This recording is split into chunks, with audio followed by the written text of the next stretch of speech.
tarehe 8 ya mwezi wa pili 2026 katika mkoa wetu wa Dar es Salaam. Dr. Samia Suluhu Hassan, Rais wa Jamhuri ya Muungano wa Tanzania, ametupatia heshima kubwa wana Dar es Salaam kwa kufanya ziara tarehe 8 ya mwezi wa pili 2026 kuanzia saa 2 asubuhi kwa lengo la kuja kuzindua soko la Kariakoo. Mtakumbuka kwamba mwaka 2023 soko hili la Kariakoo liliungua, na baadaye Mheshimiwa Rais kupitia ofisi ya Rais Tawala za Mikoa na Serikali za Mitaa ya wakati huo alitoa maelekezo ya haraka ya kuhakikisha soko hilo linarudi haraka kama lilivyokuwa, na ikiwezekana kuliboresha zaidi. Nayo furaha kuwaambia kuwa kazi hii kubwa ameifanya Mheshimiwa Rais Dr. Samia Suluhu Hassan. Ameleta fedha zaidi ya bilioni 28 ambazo zimekarabati soko la zamani na kujenga soko jipya.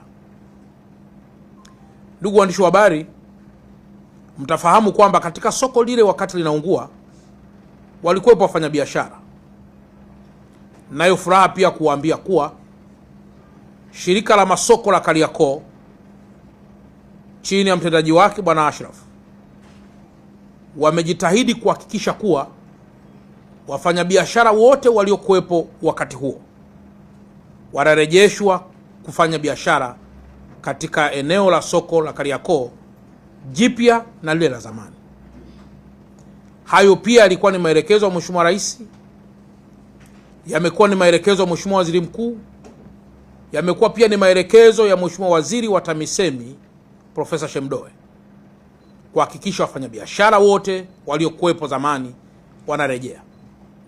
Na urejeshaji huo, wafanyabiashara wote ambao wamepata mikataba wanafahamu hatua zote ambazo wamepitia mpaka kukamilisha hatua za kupangishwa tena ya maeneo ya vizimba na vile viduka ama vigoli ambavyo vipo katika soko hilo.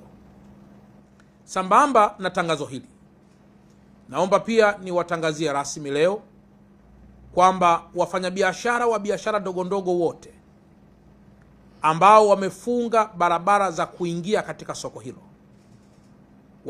waziache wazi barabara zote, ili kuruhusu sasa wale wafanyabiashara waliochukua sehemu za biashara katika soko jipya na kubwa hili la Kariakoo, ambalo limekuwa ni kielelezo kikubwa cha biashara na kielelezo kikubwa cha taifa letu, na hasa tunapojitambulisha na mataifa mengineyo, wasipate ugumu wa kuingia katika maeneo yao.